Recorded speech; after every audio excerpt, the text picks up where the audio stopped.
પાટણના દેલમાલ ગામમાં નકલી ચલણી નોટના રેકેટનો પર્દાફાશ થયો। શિવાય ઇન્ફોટેક નામની ઝેરોક્સની દુકાનમાં આ કાળો કારોબાર ચાલી રહ્યો હતો, જ્યાં 500 રૂપિયાની નકલી નોટ સાથે 2 આરોપીની ધરપકડ કરવામાં આવી છે।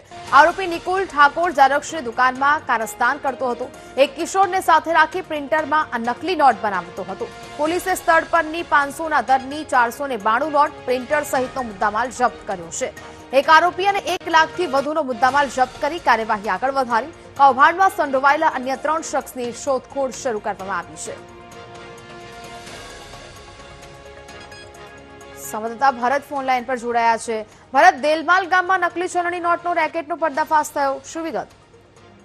ચોક્કસથી નેહા, પાટણ જે ચાણસ્મા તાલુકાનું જે દેલમાલ ગામ છે ને, દેલમાલ ગામની અંદર જે ઝેરોક્સની દુકાન હોય છે, ઝેરોક્સની દુકાનની અંદર આડની અંદર એક બાળ કિશોરને રાખી જે રીતે ચલણી નોટો છે 500ના દરની તેવી ફેક કરન્સી નોટો બનાવવાનું એક રેકેટ છે ત્યાં ગાડી છેલ્લા ઘણા સમયથી ચાલતું હતું। પાટણ એલસીબીને બાતમીના આધારે ગઈકાલે મોડી સાંજે ત્યાં ગાડી રેડ કરવામાં આવી હતી અને ઘટના સ્થળેથી 400થી વધુ જે 500ના દરની જે ફેક ચલણી નોટો છે તે ત્યાંથી ઝડપી પાડી છે અને સાથે 1-2 આરોપીઓની ધરપકડ કરી છે। અને સૌથી મહત્વની બાબત કે જે આરોપી અત્યારે ઝડપાયો છે તે જે તે સમયે દિલ્હી ખાતે એક આગળિયા પેઢીની અંદર ફરજ બજાવતો હતો। તે જ આગળિયા પેઢીના ત્યાંથી તે આગળિયા પેઢી દ્વારા કહેવામાં આવ્યું હતું કે અમારે ફેક ચલણી નોટો જોઈએ છે, તેને લઈને જ આજે કર્મચારી ત્યાં ફરજ બજાવતો હતો તેને અહીંયા પાટણનું જે ચાણસ્મા તાલુકાનું દેલમાલ ગામ છે, દેલમાલ ગામની અંદર ઝેરોક્સના આડની અંદર 500ના દરની ચલણી નોટો બનાવવાનું છેલ્લા ઘણા સમયથી રેકેટ તે ચલાવી રહ્યો હતો અને પોલીસે બાતમીના આધારે ગઈકાલે મોડી સાંજે ત્યાંથી